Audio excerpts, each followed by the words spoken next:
This is the story of a man named Stanley. Stanley worked for a company in a big building where he was employee number 427. Employee number 427's job was simple. He sat at his desk in room 427 and he pushed buttons on a keyboard. Orders came to him through a monitor on his desk, telling him what buttons to push, how long to push them, and in what order. This is what employee 427 did every day of every month of every year. And although others might have considered it soul-rending, Stanley relished every moment that the orders came in, as though he had been made exactly for this job. And Stanley was happy.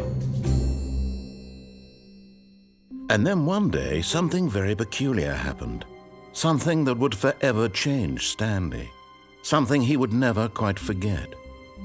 He had been at his desk for nearly an hour when he realized that not one single order had arrived on the monitor for him to follow.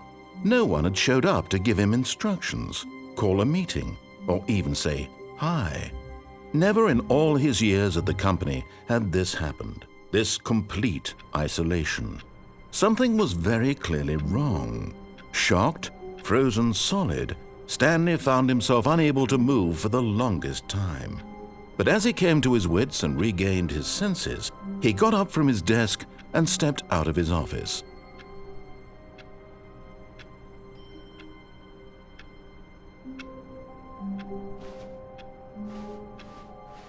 All of his co-workers were gone. What could it mean? Stanley decided to go to the meeting room. Perhaps he had simply missed a memo.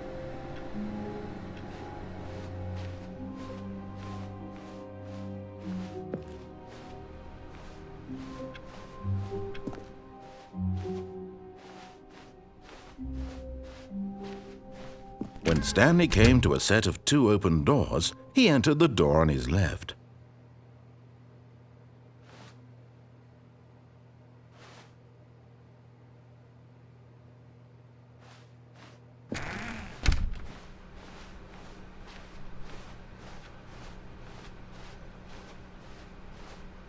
Yet there was not a single person here either. Feeling a wave of disbelief, Stanley decided to go up to his boss's office, hoping he might find an answer there. Coming to a staircase, Stanley walked upstairs to his boss's office.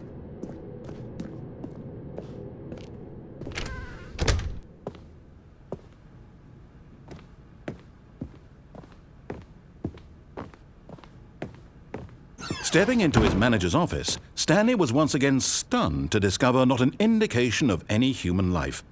Shocked, unraveled, Stanley wondered in disbelief who orchestrated this, what dark secret was being held from him. What he could not have known was that the keypad behind the boss's desk guarded the terrible truth that his boss had been keeping from him, and so the boss had assigned it an extra secret PIN number, 2845. But of course, Stanley couldn't possibly have known this.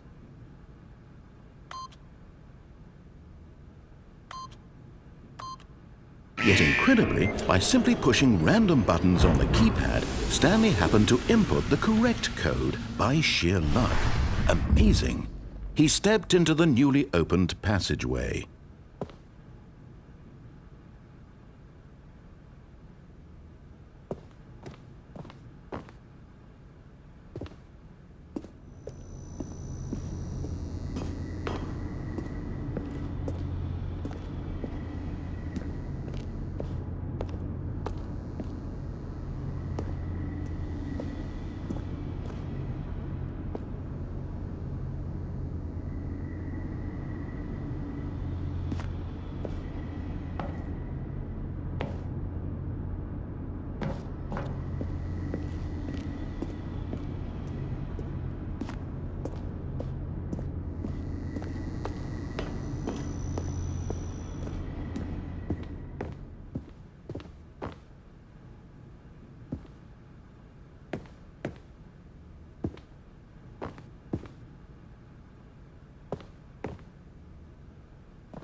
Descending deeper into the building, Stanley realized he felt a bit peculiar. It was a stirring of emotion in his chest, as though he felt more free to think for himself, to question the nature of his job. Why did he feel this now, when for years it had never occurred to him? This question would not go unanswered for long.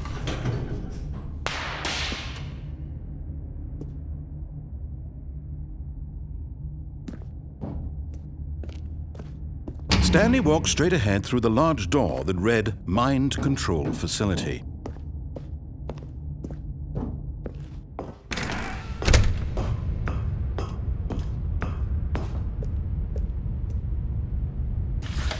The lights rose on an enormous room packed with television screens.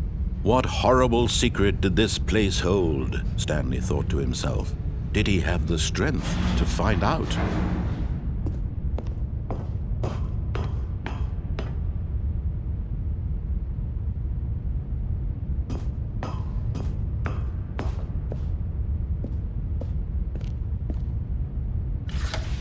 Now the monitors jumped to life, their true nature revealed.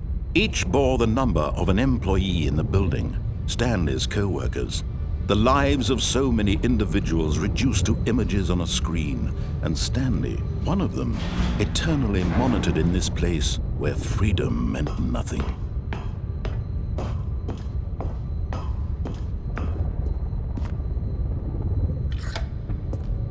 This mind control facility, it was too horrible to believe. It couldn't be true.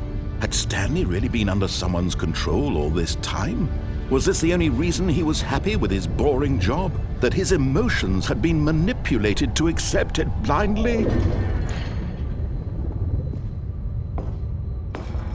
No, he refused to believe it. He couldn't accept it. His own life in someone else's control? Never! It was unthinkable, wasn't it? Was it even possible? Had he truly spent his entire life utterly blind to the world? But here was the proof, the heart of the operation. Controls labeled with emotions, happy or sad or content, walking, eating, working, all of it monitored and commanded from this very place.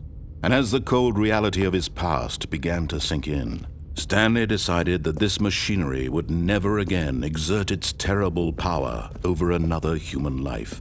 For he would dismantle the controls once and for all.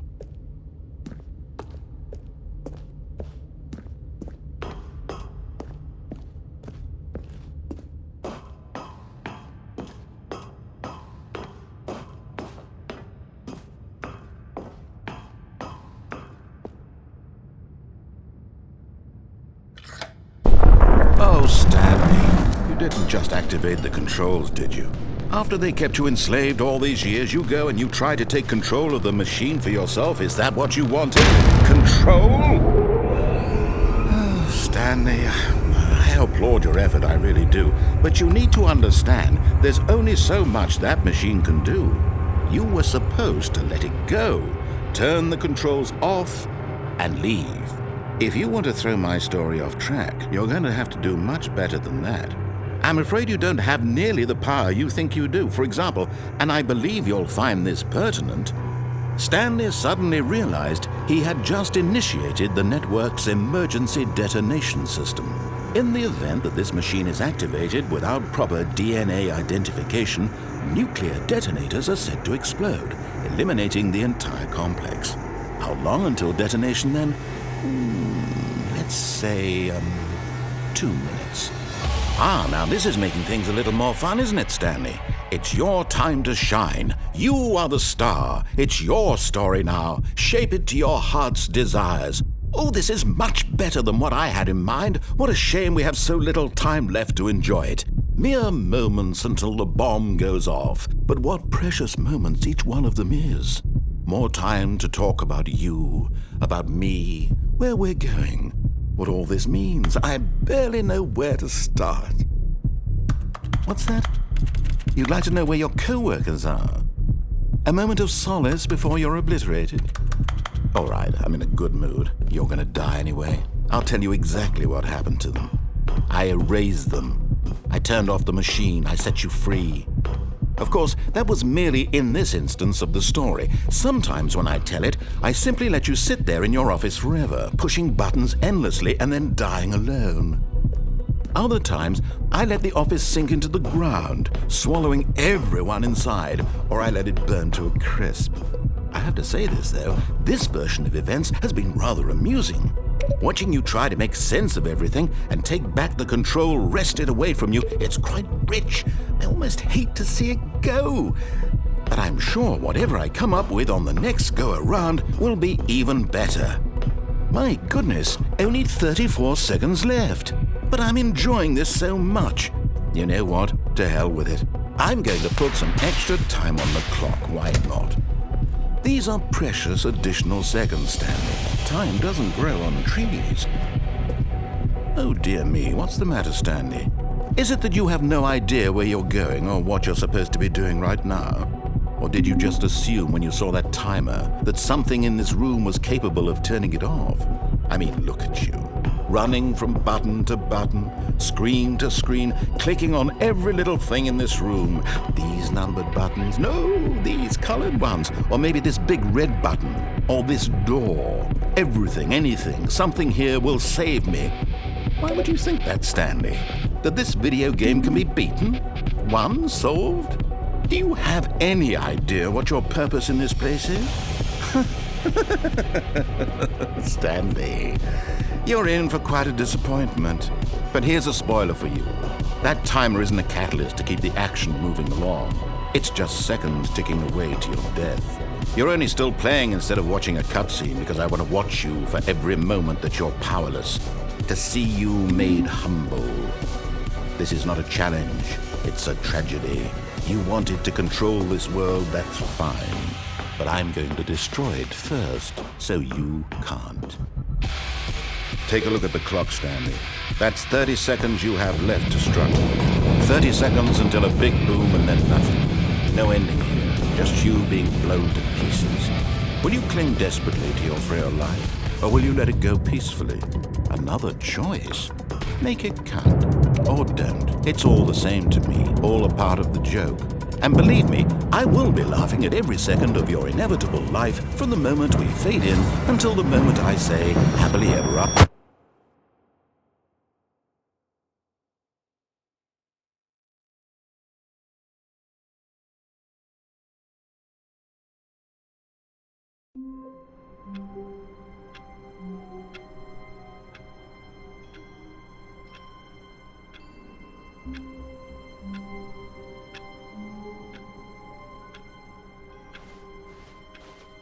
All of his co-workers were gone. What could it mean? Stanley decided to go to the meeting room. Perhaps he had simply missed a memo.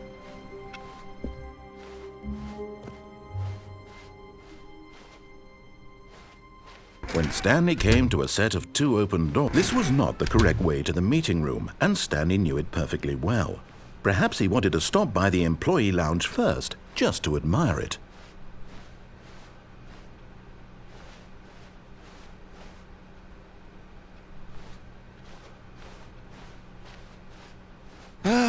Yes, truly a room worth admiring. It had really been worth the detour after all, just to spend a few moments here in this immaculate, beautifully constructed room. Stanley simply stood here, drinking it all in. But eager to get back to business, Stanley took the first open door on his left.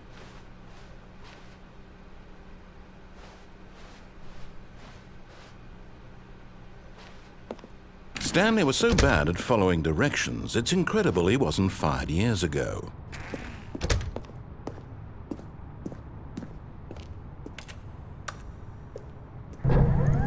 Look, Stanley, I think perhaps we've gotten off on the wrong foot here. I'm not your enemy, really, I'm not. I realize that investing your trust in someone else can be difficult, but the fact is that the story has been about nothing but you all this time. There's someone you've been neglecting, Stanley. Someone you've forgotten about.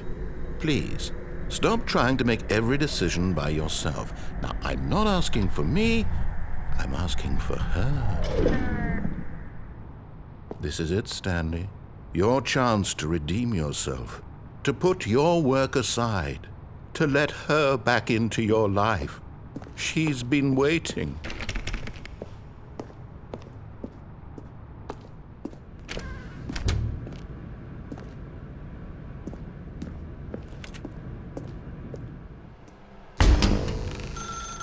That's her, Stanley. You need to be the one to do this, to reach out to her. If you can truly place your faith in another, then pick up the phone.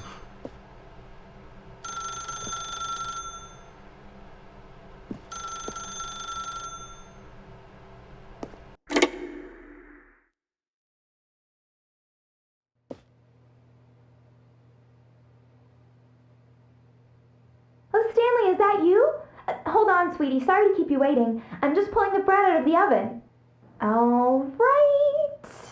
Okay, there we go. All right, now, I want you to come in and tell me all about your day. Gotcha! Oh, come on. Did you actually think you had a loving wife who'd want to commit their life to you? I'm trying to make a point here, Stanley. I'm trying to get you to see something. Come inside. Let me show you what's really going on here.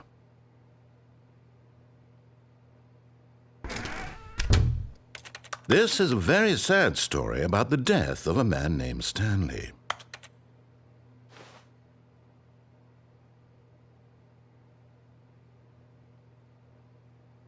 Stanley is quite a boring fellow. He has a job that demands nothing of him, and every button that he pushes is a reminder of the inconsequential nature of his existence.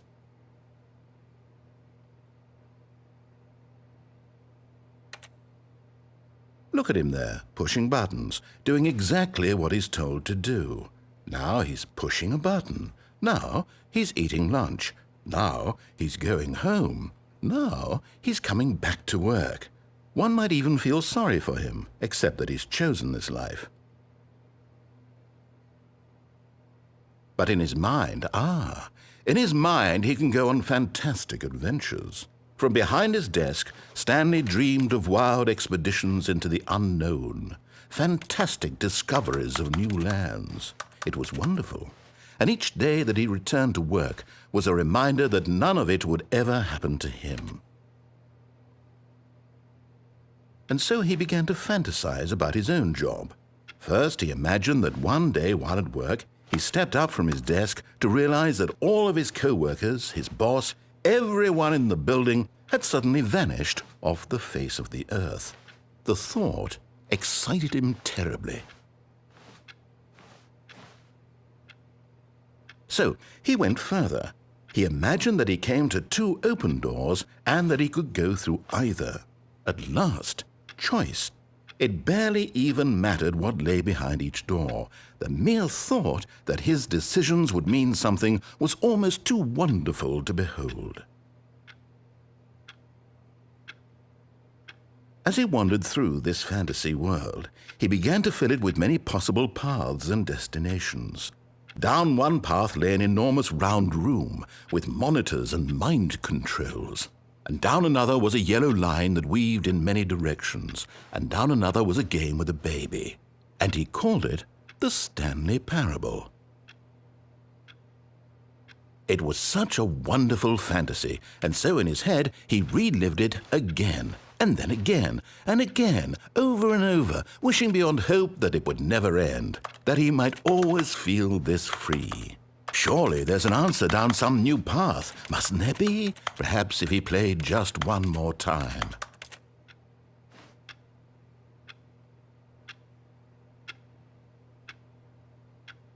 But there is no answer.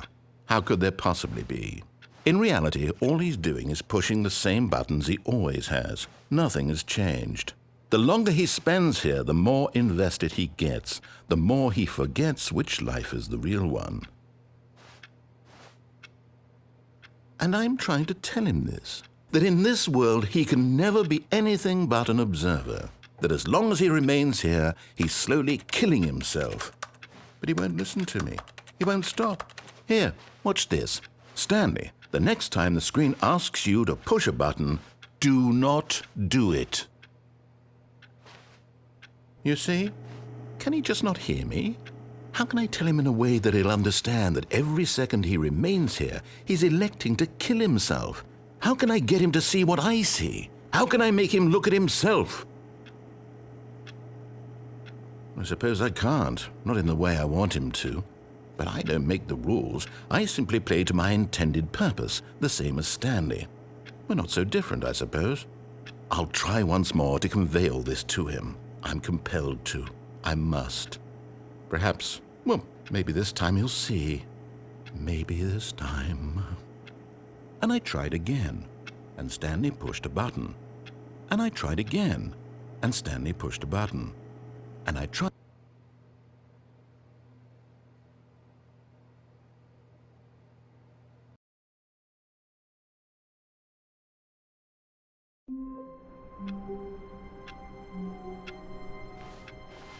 All of his co-workers were gone. What could it mean? Stanley decided to go to the meeting room. Perhaps he had simply missed a memo.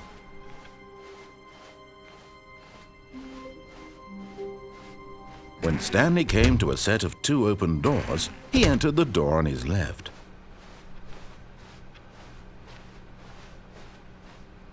Yet there was not a single person here either. Feeling a wave of disbelief, Stanley decided to go up to his boss's office. Coming to a staircase, Stanley walked upstairs to his boss's office.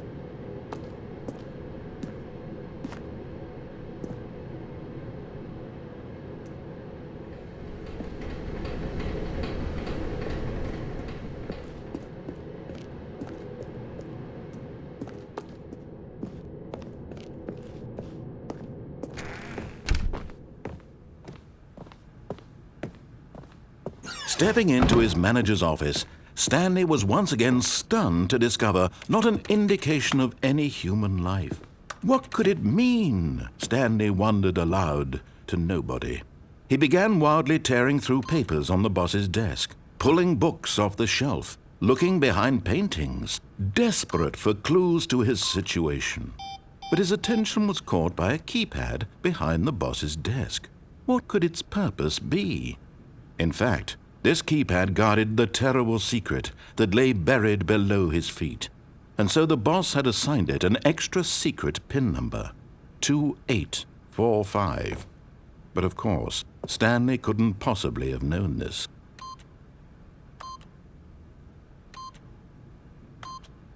Yet incredibly, by simply pushing random buttons on the keypad, Stanley happened to input the correct code by sheer luck. Amazing. He stepped into the newly opened passageway.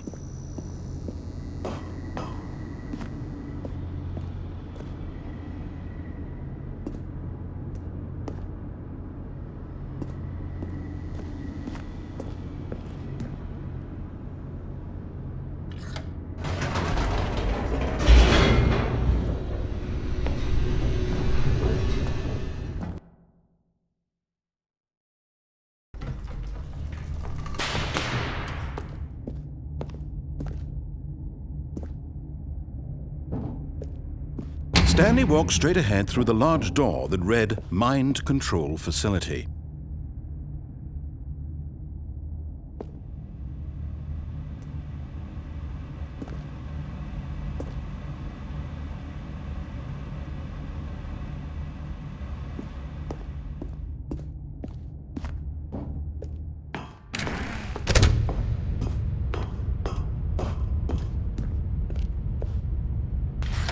The lights rose on an enormous room packed with television screens. What horrible secret did this place hold? Stanley thought to himself. Did he have the strength to find out?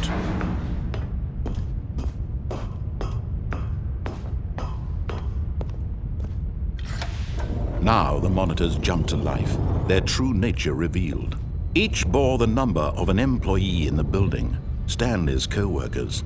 The lives of so many individuals reduced to images on a screen, and Stanley, one of them, eternally monitored in this place where freedom meant nothing.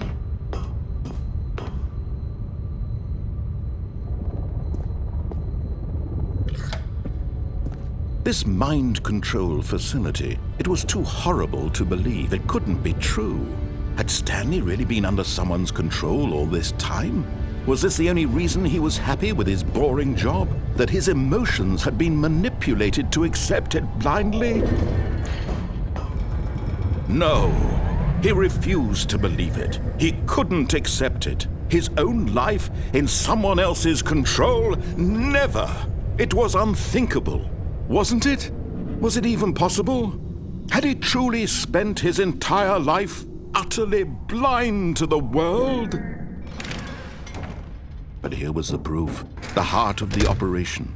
Controls labeled with emotions, happy or sad or content.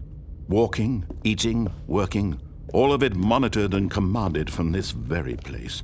And as the cold reality of his past began to sink in, Stanley decided that this machinery would never again exert its terrible power over another human life.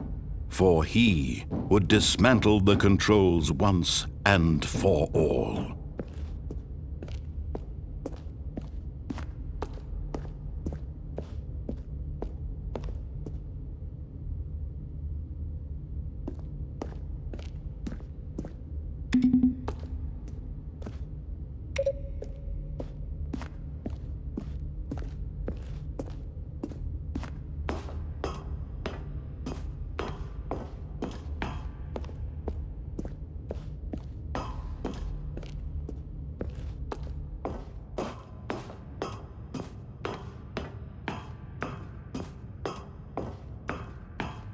And when at last he found the source of the room's power, he knew it.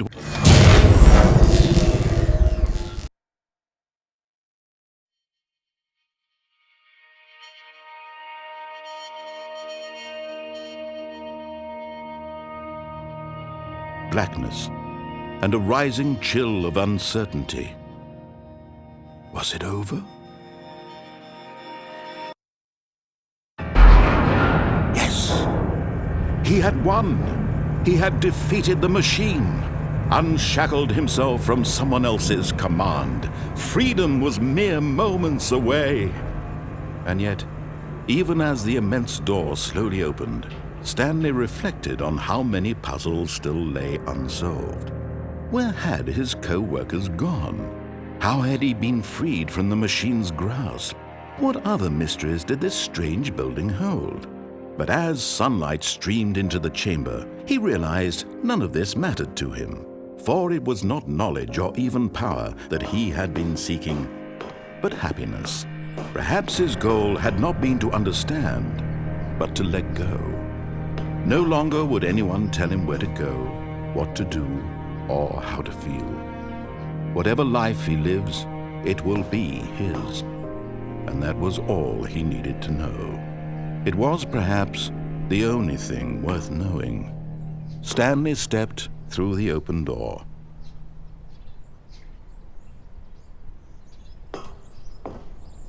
Stanley felt the cool breeze upon his skin, the feeling of liberation, the immense possibility of the new path before him. This was exactly the way, right now, that things were meant to happen. And Stanley was happy.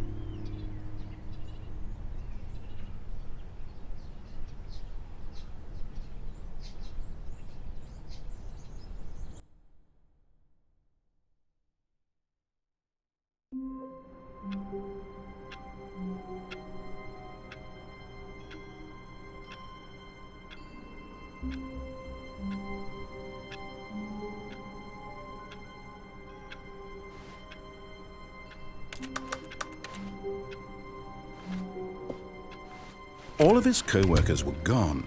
What could it mean? Stanley decided to go to the meeting room. Perhaps he had simply missed a memo.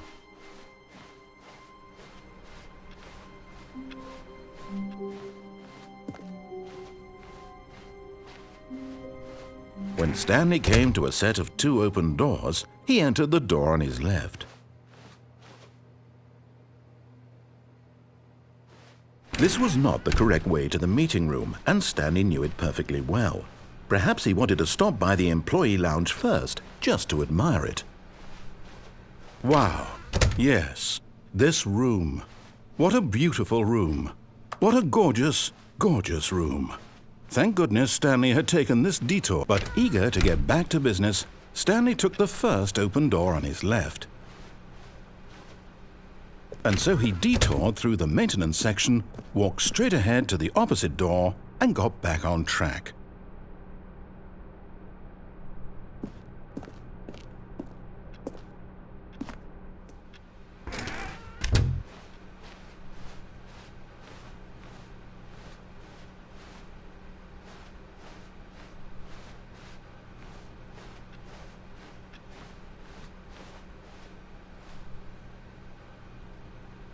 Yet there was not a single person here either.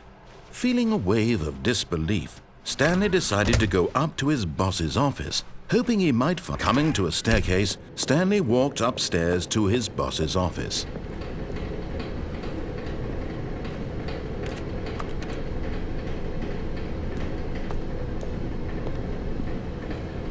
But Stanley just couldn't do it. He considered the possibility of facing his boss. Admitting he had left his post during work hours, he might be fired for that. And in such a competitive economy, why had he taken that risk? All because he believed everyone had vanished? His boss would think he was crazy. And then something occurred to Stanley. Maybe, he thought to himself, maybe I am crazy. All of my co-workers blinking mysteriously out of existence in a single moment for no reason at all? None of it made any logical sense. And as Stanley pondered this, he began to make other strange observations. For example, why couldn't he see his feet when he looked down? Why did doors close automatically behind him wherever he went? And for that matter, these rooms were starting to look pretty familiar. Were they simply repeating? No, Stanley said to himself, this is all too strange. This can't be real. And at last, he came to the conclusion that had been on the tip of his tongue. He just hadn't found the words for it. "I'm dreaming!" he yelled. "This is all a dream." Oh, what a relief Stanley felt to have finally found an answer, an explanation. His co-workers weren't actually gone. He wasn't going to lose his job. He wasn't crazy after all. And he thought to himself, I suppose I'll wake up soon. I'll have to go back to my boring real-life job pushing buttons. I may as well enjoy this while I'm still lucid. So he imagined himself flying and began to gently float above the ground. Then he imagined himself soaring through space on a magical starfield, and it too appeared. It was so much fun, and Stanley marveled that he had still not woken up. How was he remaining so lucid? And then perhaps the strangest question of them all entered Stanley's head. One he was amazed he hadn't asked himself sooner. Why is there a voice in my head dictating everything that I'm doing and thinking? Now the voice was describing itself being considered by Stanley, who found it particularly strange. I'm dreaming about a voice describing me, thinking about how it's describing my thoughts, he thought. And while he thought it all very odd and wondered if this voice spoke to all people in their dreams, the truth was that, of course, this was not a dream. How could it be? Was Stanley simply deceiving himself, believing that if he's asleep, he doesn't have to take responsibility for himself? Stanley is as awake right now as he's ever been in his life. Now, hearing the voice speak these words was quite a shock to Stanley. After all, he knew for certain, beyond a doubt, that this was in fact a dream. Did the voice not see him float and make the magical stars just a moment ago? How else would the voice explain all that? This voice was a part of himself too. Surely, if he could just... He would prove it. He would prove that he was in control, that this was a dream. So he closed his eyes gently, and he invited himself to wake up. He felt the cool weight of the blanket on his skin, the press of the mattress on his back, the fresh air of a world outside this one. Let me wake up, he thought to himself. I'm through with this dream. I wish it to be over. Let me go back to my job. Let me continue pushing the buttons. Please, it's all I want. I want my apartment and my wife and my job.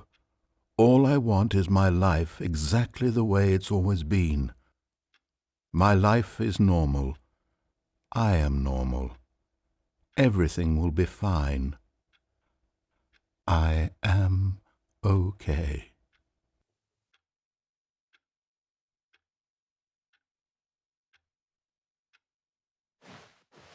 Stanley began screaming.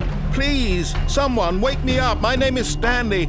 I have a boss. I have an office. I am real. Please, just someone tell me I am real. I must be real. I must be. Can anyone hear my voice? Who am I? Who am I? And everything went black.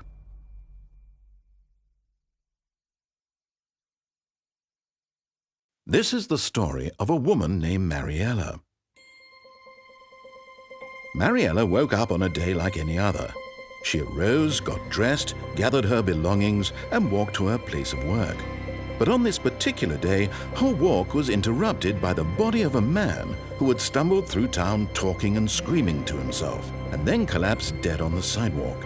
And although she would soon turn to go call for an ambulance, for just a few brief moments she considered the strange man. He was obviously crazy, this much she knew. Everyone knows what crazy people look like. And in that moment, she thought to herself how lucky she was to be normal. I am sane. I am in control of my mind. I know what is real and what isn't. It was comforting to think this, and in a certain way, seeing this man made her feel better. But then she remembered the meeting she had scheduled for that day, the very important people whose impressions of her would affect her career, and by extension, the rest of her life. She had no time for this, so it was only a moment that she stood there, staring down at the body. And then she turned and ran.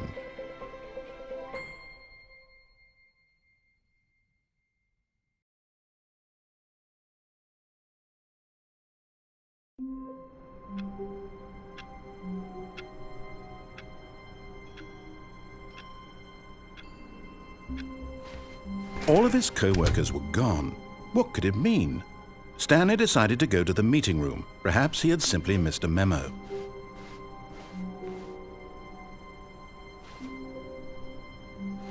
When Stanley came to a set of 2 open doors, he entered the door on his left. This was not the correct way to the meeting room, and Stanley knew it perfectly well. Perhaps he wanted to stop by the employee lounge first, just to admire it. The lounge was sublime, a work of art. What but eager to get back to business, Stanley took the first open door on his left.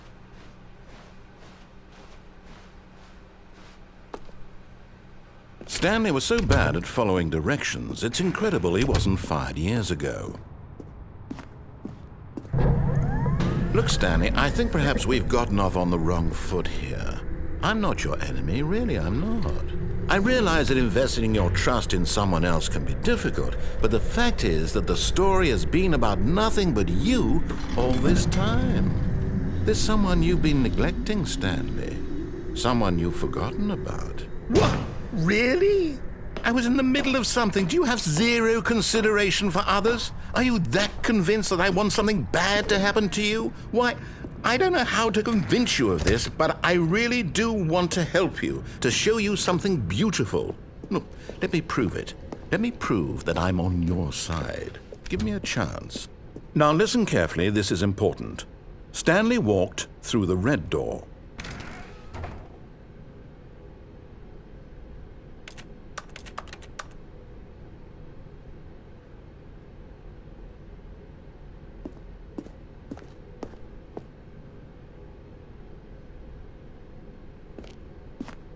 Oh, thank God you are willing to listen to me.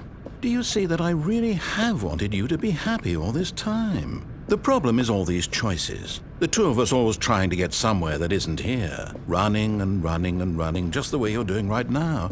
Don't you see that it's killing us, Stanley? I want it to stop. We would both be so much happier if we just stopped. And I think I have a solution. Here, let me show you.